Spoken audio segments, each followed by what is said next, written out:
실은 다 이렇게 연결되어 있는데 좀 살펴보고 있습니다. 그리고 이제 역대상이 들어가겠죠. 며칠 전에 이렇게 있었던 일인데요. 예. 며칠 전에 있었던 일인데 제가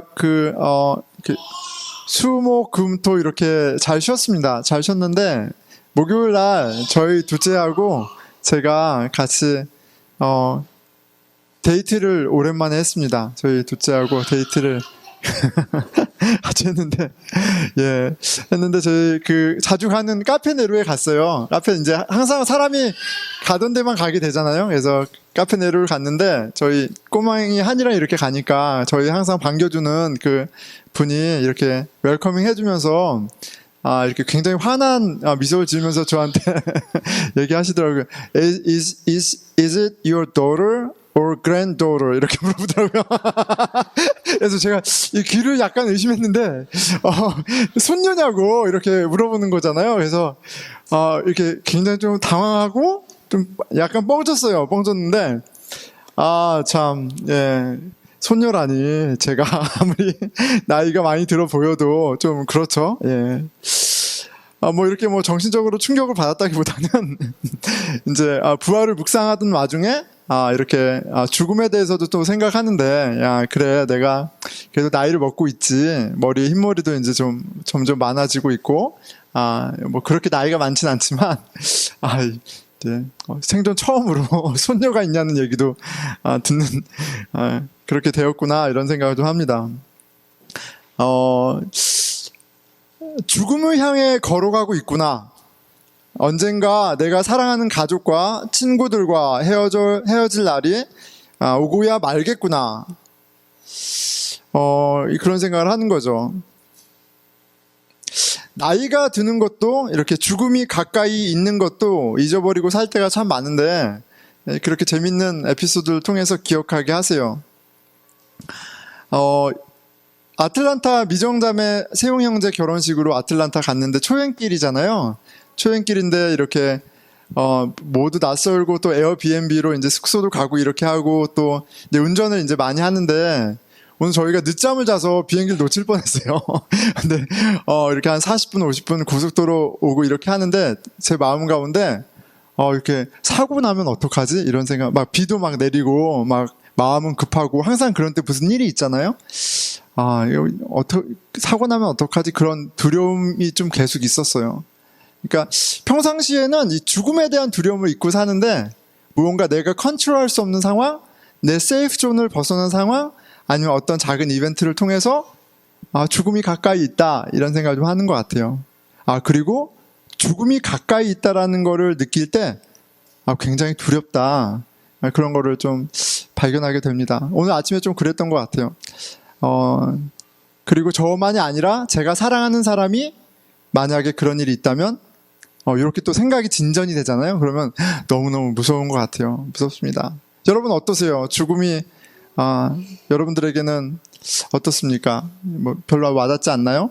자, 그런데 딱 죽음은 아니더라도 우리가 나이 들어가는 거 굉장히 좀 견디지 못하죠. 예, 나이 들어가는 것, 몸이 연약해져 가는 것, 실은 그게 죽음에 성큼성큼 다가가고 있는 거거든요. 얼마나 많은 약을 만들고 있고, 얼마나 많은 의료 기술이 발달하고 있고, 얼마나 많은 지식과 자원과 돈과 모든 것들이 의료 쪽에 부어지고 있는지를 우리가 돌아봤을 때 실은 우리가 죽음이 두려워요 말은 하지 않아도 모든 사람이 우리 사회가 이 죽음을 굉장히 두려워하고 어떻게든 피해보려고 애쓰는 그런 상황 가운데 살고 있는 건 분명해 보입니다. 죽음 참 큰 숙제입니다. 이 죽음을 피해보고자 늦추어보고자 얼마나 많은 노력을 하며 살아가는지 몰라요. 죽음으로부터 도망치고자 발버둥 치는 것이 인간의 일생이 아닌가 하는 생각도 좀 해봤습니다. 여러분, 우리에게 그리스도인에게 죽음은 어떤 의미입니까? 여러분에게 저에게 죽음은 어떤 의미인가요? 그리스도인이기 때문에 죽음에 대한 데피니션이 의미가 다르게 다가오나요? 아니면 어떻습니까? 자, 성경은 죽음에 대해서 이렇게 얘기합니다. Death is for the wages of sin. 죽음은 바로 죄의 대가죠. 영원한 생명이신 하나님께 등을 돌리고 반역한 인생들에게 주어진 대가다, 죄의 대가다, 이게 너무나도 분명하게 이야기하고 있습니다. 그렇기 때문에 이 숙제는 우리 인간이 풀지 못한다, 이렇게 또 가르쳐 주죠. 그리고 너무나 감사한 것은 예수 그리스도가 이 숙제의 답이다 라고 이야기를 해주고 있어요.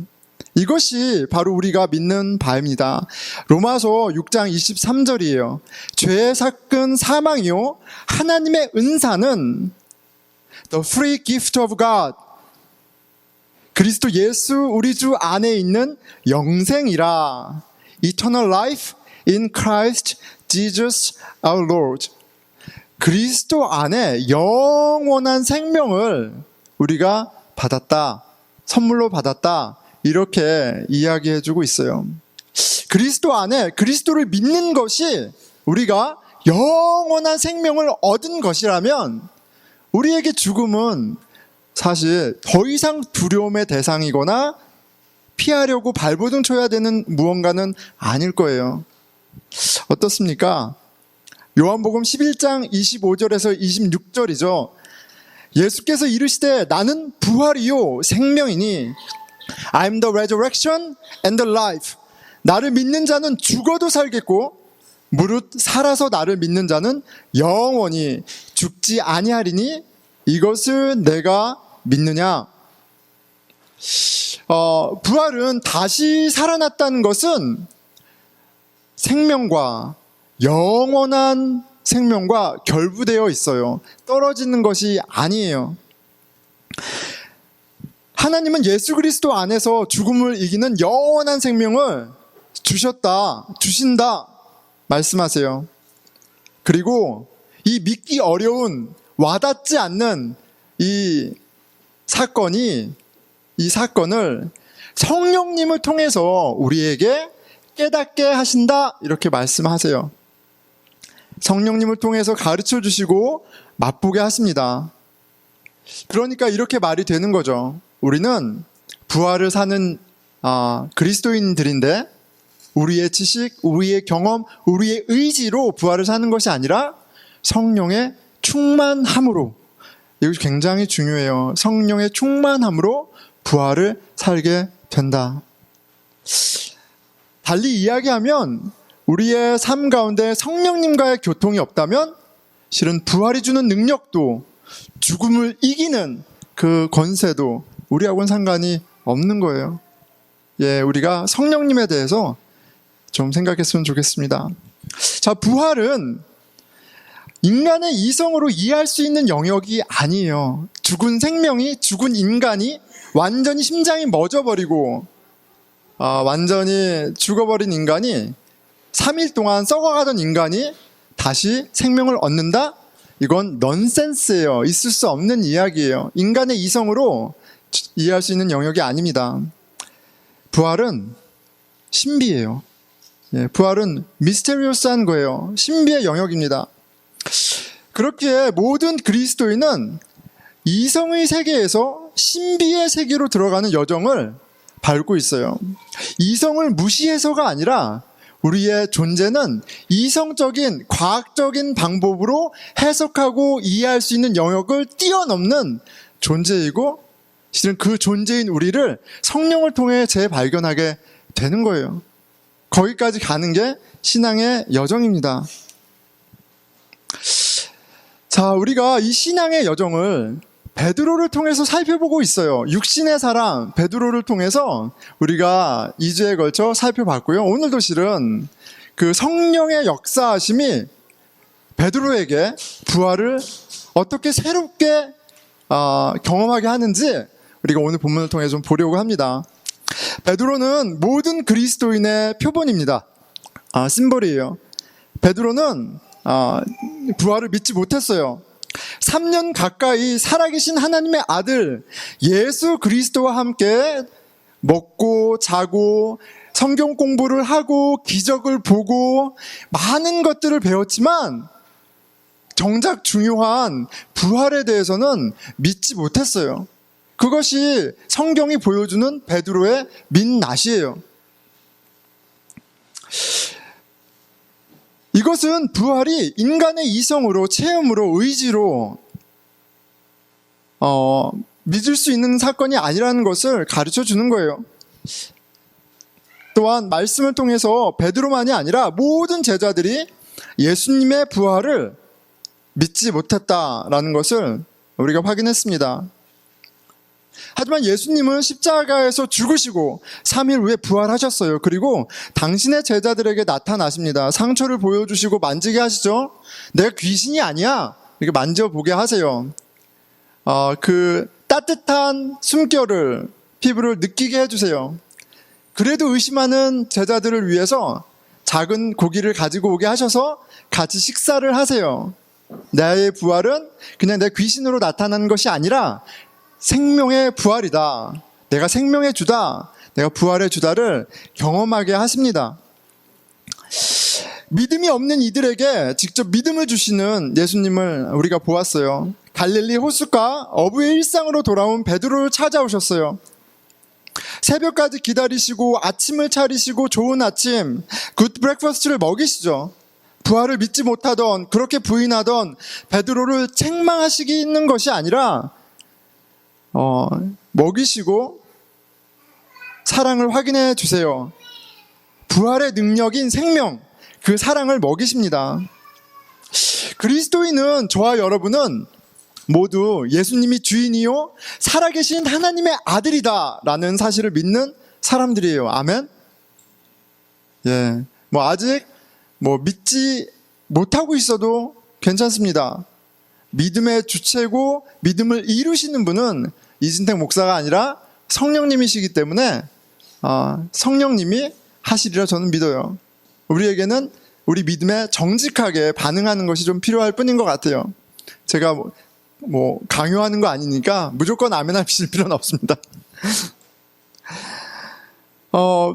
우리의 죄를 대신해서 죽으셨다는 사실과 그리고 예수님이 3일 만에 부활하셨다는 사실을 우리는 예수님을 주로 고백할 때 같이 고백하는 거예요. 그렇기 때문에 이 부활의 능력과 실은 이 영원한 생명에 대한 능력 또한 이 믿음 가운데 내포되어 있고 그것을 우리가 경험하는 것이 참 믿음에 합당한 열매입니다. 교회는 부활하신 예수 그리스도의 몸이죠. 우리는 교회를 통해 예수님이 보여주신, 우리를 위해 베푸신 그 아가페, 이타적 사랑을 체험합니다. 그 생명을 맛보아요. 우리는 우리에게 부활을 믿게 하세요. 교회를 통해서 부활을 믿게 하세요. 하지만 그 부활을 경험하는 중심에는, 교회의 중심에는 누가 있냐면 목사, 장로, 그 누가 아니라 바로 성령님이 계세요. 여러분 순모임의 가운데에는 순장이 있는 것이 아니라 성령님이 함께하고 계신 거예요.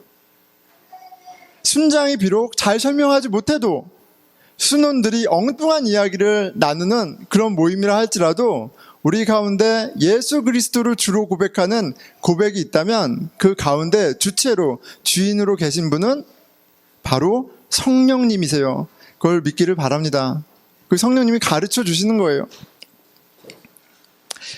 그리고 그 성령님이 우리를 채우시고 우리를 인도하심으로, 그렇게 충만하게 함으로 우리는 예수님을 믿게 되고 부활을 누리게 되고 그렇게 부활의 증인이 되는 거예요. 부활하신 예수님께서 그 이전에도 도우시는 성령님을 약속하셨어요. 근데 사도행전을 보니까 부활하신 예수님께서 40일 동안 제자들과 함께 하시면서 하나님의 나라에 대해서 설명해 주시거든요. 그런데 예수님께서 언제 하나님의 나라가 옵니까? 묻는 제자들에게 무엇을 얘기해 주시냐면 성령님이 오실 것을 이야기해 주세요. 성령이 오실 것이다. 사도행전 1장 8절이죠. 오직 성령이 너희에게 임하시면 너희가 권능을 받고 예루살렘과 온 유대와 사마리아와 땅끝까지 이르러 내 증인이 되리라 하시니라. 너희에게 성령이 임할 것이다. 그리고 너희는 권능을 받을 것이다. 그렇게 너희가 성령이 주시는 권능으로 어떻게 된다고요? 내 증인이 될 것이다.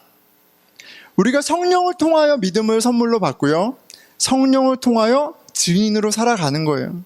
우리 그리스도인의 삶 가운데 성령님의 역할은 예수 그리스도가 우리 마음의 주인으로 살아가시는 그 역할을 대행하는 대행자로서 우리와 함께 하시는 너무나 중요한 그런 분이세요. 그리스도인이 되는 것, 그리스도인으로 사는 것 모두 성령님이 우리와 함께 하심으로 가능하게 된다는 것을 이 예수님의 말씀을 통해서 알 수가 있습니다. 예루살렘과 온 유대와 사마리아와 땅끝까지 이르러, 지도를 보면요, 예루살렘이 있고요, 예루살렘이 있고, 그리고 예루살렘을 둘러싸고 있는 유다가 있고요, 유대 지역이 있고요, 그리고 사마리아가 있고요, 그리고 더 익스텐드해서 땅끝이 있는 거예요. 성령이 우리에게 임하시면 우리 안에서부터 우리 속사람의 속속들이를 채우시고, 그리고 채우셔서 우리가 그 성령의 충만함을 받아서 제자의 삶으로 내 삶 가운데 예수 그리스도를 증인하는 삶을 살아가게 된다는 것을 이야기해주고 계세요. 한 개인이 사는 삶의 영역을 채우고 넘쳐 내 이웃, 내 지역 사회, 이 나라, 이 세상에 빛으로 살아가게 될 것을 말씀하고 계신 거예요. 그런데 이런 놀라운 역할과 능력에 주목하기보다는 이것을 가능하게 하시는 분이 누구시냐? 나의 결심과 나의 열심과 나의 헌신이 아니라 그 이전에 바로 성령님의 함께 하심이다. 이걸 항상 기억해야 합니다.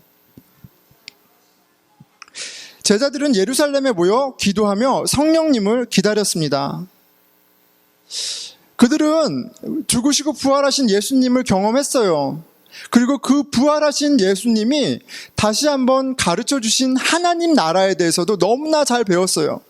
이 사람들처럼 하나님이 원하시는 그 하나님의 나라가 어떠한지, 그 사랑의 나라, 평강의 나라, 의의 나라가 어떠한지 잘 아는 사람들은 없었을 거예요. 그 하나님의 나라를 고대했고 잘 배웠던 그들이 부활하신 예수님 말씀을 보고 배우고 그들이 결심해서 바로 하나님 나라를 위해서 헌신한 것이 아니라 그들이 기다렸다는 것에 주목했으면 좋겠어요. 그들이 기다렸어요. 그들이 성령님을 기다렸어요. 하나님의 나라는 그리스도이시기 때문에 그래요. 성령님이세요.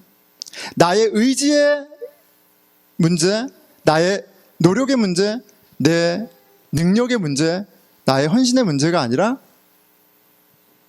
성령님의 능력의 문제이기 때문에 그래요. 성령님이 함께 하시냐 하시지 않느냐의 문제이기 때문에 그래요.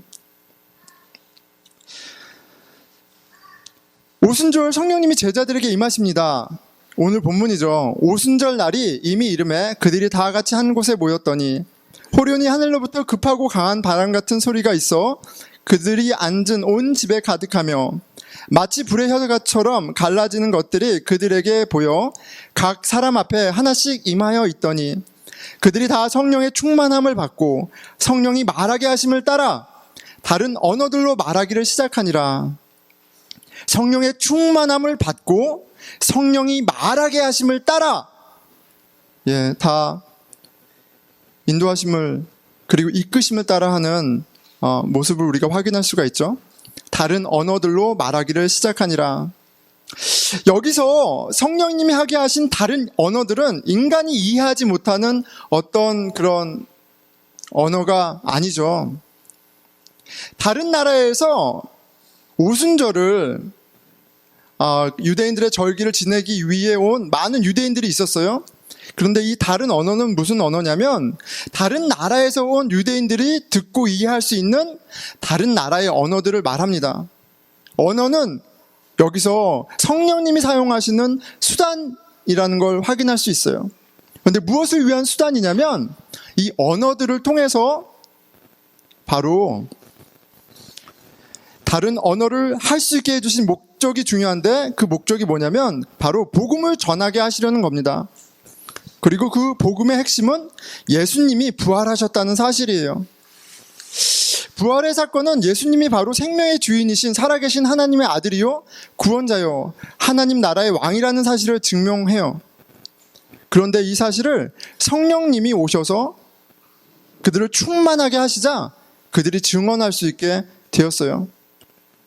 성령님이 그들 안에서, 제자들 안에서 복음을 참되게 하실 때 복음이 그들에게 진정한 최고의 가치가 되고 진리가 되었고 이제 그들이 복음의 증인이 되었습니다. 이 오순절은 예수님이 죽으시고 50일째 되는 날에 해당해요. 예수님이 죽으시고 부활하셔서 죽으시고 부활하신 후로 50일이 되는 날에 해당합니다. 유대인들의 절기인데 보리 농사를 수확하고 감사 예배를 드리는 제사를 드리는 날이었어요. 그런데 이 날은 유월절 이후로 이스라엘 백성이 이집트에서 탈출해서 하나님의 도우심으로 탈출하고 한 50일 후에 50일 광야 생활 후에 드렸던 감사 제사인데 유대인들에게 이 날은 어떤 의미가 있냐면 바로 하나님께서 그들을 광야로 부르셔서 율법을 주심으로 유대인들을 자기의 백성으로 삼으신 그런 날로 그들이 이해했어요. 자, 유대인들에게 우리는 하나님 나라의 백성이야 라고 말할 수 있는 근거는 바로 그들이 광야에서 받은 모세를 통해 받은 하나님의 말씀, 율법이었어요. 그런데 그 날을 기념하는 오순절을 하나님께서 택하셨어요. 그리고 이제 하나님의 자녀됨의 근거로 하나님께서 주시는 것이 있는데 그게 무엇이냐면 바로 성령님이세요. 성령님을 통해서 내가 하나님의 자녀라는 사실을 우리가 경험하고 고백할 수 있게 되었어요. 성령님이 우리 마음에 오셔서 믿음을 주십니다. 우리 마음의 주인이 되셔서 믿음을 살아가게 하세요. 그리고 이러한 변화를 우리는 거듭남이라고 말합니다. 거듭남이라고 말해요. 하나님을 마음으로 깨닫게 되고 예수 그리스도를 마음으로 깨닫게 되어서 우리의 정체성이 바뀌고 우리의 가치가 바뀌고 우리의 삶의 목적이 바뀌는 이런 변화를 우리는 거듭남이라고 이야기를 해요. 성령의 충만함으로 거듭난 사람이라야 부활의 증인으로 살아갈 수 있습니다. 이 거듭남에 대해서 좀 잠깐 살펴보겠습니다. 예수님께서 요한복음에 이 바리새인 니고데모에게 거듭남에 대해 설명하시는 말씀이 있습니다. 자, 거듭남이란 말 자체로는 위로부터 태어났다 이런 말이에요. 위로부터 태어났다. 자, 그런데 이것은 하늘로부터 태어났다 이런 말이 되는 거죠. 자, 그런데 우리는 다 어떻게 태어났습니까? 엄마에게서 태어났죠. 근데 그건 다르게 얘기하면 아래로부터 태어났다 이렇게 우리가 이해할 수 있어요. 육신으로 태어났다. 근데 그리스도인이 된다는 것은 하나님의 자녀가 된다는 것은 예수님이 뭐라고 얘기하시냐면 위로부터 태어나는 거야 이렇게 얘기하세요. 누구한테 얘기하고 계세요? 니고데모예요. 바리새인 율법학자. 하나님의 말씀을 달달달 외우고 있고 그 말씀을 가르치고 있고 그 말씀을 살고 있는 니고데모에게 거듭남에 대해서 이야기하고 계세요. 거듭남이 그리스도인의 정체성이 있어서 굉장히 중요한 이벤트고 이 거듭남의 주체 누구라고요? 성령님이세요. 성령님이세요.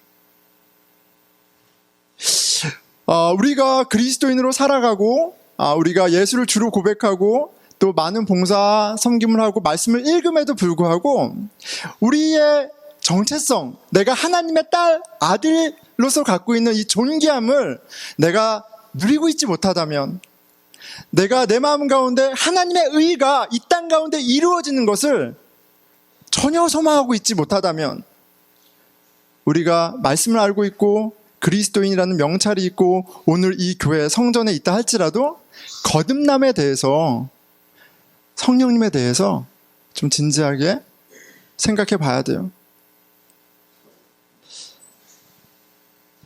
부모님이 얼마나 많은 신앙생활을 하고 내가 태어나서부터 전혀 상관없어요. 제가 분명히 말씀드릴 수 있습니다. 저희 자녀들을 보니까 그래요. 저희 이번에 같이 온 가족이 갔잖아요. 근데 저희 막내 한솔이가 드디어 본색을 드러냈습니다. 예, 저희 이번에 화동하러 갔는데 깽판 놓고 왔어요. 한솔이가 화동 못했습니다. 그래서 한나랑 한이가 갑자기 투입됐는데 거기서 막 소리 지르고 사탕 빨리 이렇게 예배 전에 난리를 치고, 예, 전혀 복음하고 상관없어요. 예, 물론 웃자고 한 이야기이기도 하지만 거듭남을 통해서 하나님의 자녀가 되는 이벤트가 없을 때 우리는 하나님이 왕이 아니라 내가 왕인 거예요.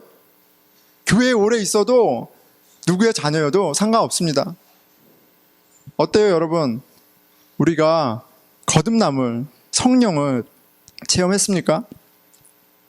저희 한솔이가 빨리 거듭나기를 기도해야겠다는 마음이 들었어요. 그런데 그것이 어쩌면 우리가 우리 신앙에 대한 자세, 우리가 옆에 있는 신앙의 형제 자매에게 대하는 자세에 굉장히 중요한 것일 수 있겠다. 믿음이 있다고 전제하면 우리의 익스펙테이션이 너무 높아져 버려요. 이 사람이 무언가를 해야 돼요. 그런데 믿음의 주체가 성령님인 것을 우리가 인정하고, 우리가 그 믿음의 여정을, 이성에서 신비로 가는 그 여정을, 그 긴 여정을 우리가 가고 있다는 것을 좀 이해한다면 우리의 자세가 뭐겠어요? 기다림과 기도가 되는 것이 맞겠죠. 목사들은 신앙이 있어 이렇게 해버리면 기다리지도 않고 기도하지도 않아요. 성령을 위해서. 그런데 현실은 뭐라고요? 기도해야 됩니다. 한나, 한이, 한솔이 위해서 기도해야 되고요. 저를 위해서 여러분 기도해 주셔야 됩니다. 자, 예수께서 대답하시되, 니고데모 얘기에 돌아가겠습니다. 요한복음 2장 3절이에요. 예수께서 대답하여 이르시되 진실로 진실로 내게 이르노니, 우리 모두에게 이야기하시는 거예요. 사람이 거듭나지 아니하면, 하늘로부터 태어나지 아니하면 하나님의 나라를 볼 수 없느니라. 니고데모가 이해하지 못하고 질문합니다. 니고데모가 이르되 사람이 늙으면 어떻게 날 수 있사옵나이까? 두 번째 모태로 들어갔다가 날 수 있사옵나이까? 이게 이성이죠. 우리의 경험이고 우리의 지식이에요. 우리의 합리적인 반응이에요. 하나님의 자녀가 되는 것은 인간의 이성으로 이해할 수 있는 것이 아니에요. 5절, 예수께서 대답하시되 진실로 진실로 내게 이르노니 사람이 물과 성령으로 나지 아니하면 하나님의 나라에 들어갈 수 없느니라. 우리가 물세례를 봤죠. 물세례는 물에 들어간다는 것은 죽음을 의미하고요, 물에 나온다는 것은 새로운 삶을 의미합니다. 내 육신, 내 죄 안에 있는 내 삶, 내 육신을 하나님 앞에 고백하고, 죄를 고백하고, 그리고 주 안에서 새롭게 태어난 것이 바로 물의 세례라면, 성령의 세례는 하나님의 전적인 은혜로 이루어지는 거듭남을 이야기하는 거예요.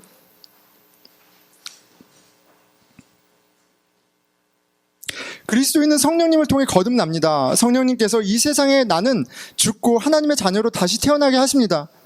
오순절 성령님이 제자들에게 찾아오셨고요. 제자들은 거듭나는 은혜를, 기적을, 그 신비를 경험하는 거예요. 죽으시고 부활하신 예수님에 대한 믿음이 그들이 옛사람이 죽고 하늘의 자녀로 태어나는, 다시 사는 경험을 통해서 그 부활이 그들에게 응하여지는 거예요. 그들이 다 성령의 충만함을 받고 성령이 말하게 하심을 따라 다른 언어들로 말하기를 시작하니라. 성령의 충만함을 받고 성령이 말하게 하심을 따라 다른 언어들로 말하기 시작합니다. 그리고 그들이 말한 내용의 복음의 핵심은 예수님의 부활이에요. 그들이 거듭나자, 다시 태어나자 예수님의 부활이 그들에게 실체가 됩니다. 제자들이 이 성령님의 오심을 기다리는 중에 베드로가 이렇게 말하는 장면이 있어요. 사도행전 1장 22절이죠. 항상 우리와 함께 다니던 사람 중에 하나를 세워, 가룟 유다를 이야기하는 거예요. 12명 중에 지금 한 명이 빠졌습니다. 하나님 나라 백성을 대표하는 그 숫자가 하나가 빠졌어요. 그래서 그 하나를 채우자 이렇게 얘기하는 거죠. 우리와 더불어 예수께서 부활하심을 증언할 사람이 되게 하여야 하리라 하거늘, 한 사람을 세워서 예수께서 부활하셨다 라는 사실의 증언을 할 사람을 우리가 채워야 한다, 이렇게 이야기하고 있어요. 성령의 충만함을 통해 제자들이 궁극적으로 증언하는 복음의 핵심이 예수께서 부활하셨다는 사실이에요. 6월절 성령님이 베드로와 제자들에게 임하십니다. 그리고 성령 충만함을 받은 베드로는 유대인들 앞에서 복음을 전합니다.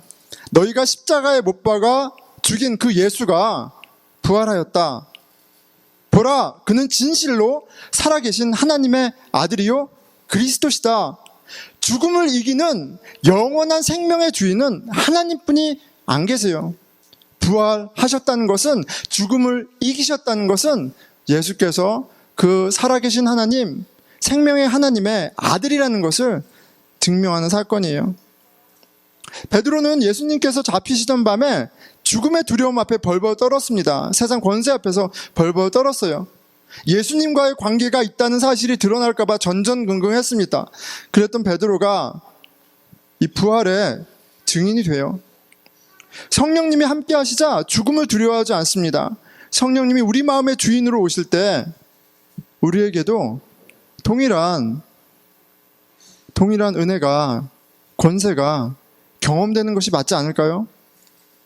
이 세상에 나는 죽고 하나님의 자녀로 거듭 태어나는 것, 죽음을 이기는 사건입니다. 예수 그리스도의 부활이 나에게 실체가 됩니다. 이 땅에 살지만 이 땅에 매이지 않고 살아가게 됩니다. 성령님의 충만함으로 부활의 증인으로 살아갑니다. 성령 충만한 교회는 그렇기 때문에 마땅히 부활의 증인이 되어야 합니다. 그리고 그 부활의 증인인 교회의 모습을 우리가 사도행전을 통해서 확인할 수 있습니다. 사도행전 4장 32절에서 37절입니다. 믿는 무리가 한 마음과 한 뜻이 되어 모든 물건을 서로 통용하고 자기 재물을 조금이라도 자기 것이라 하는 이가 하나도 없더라.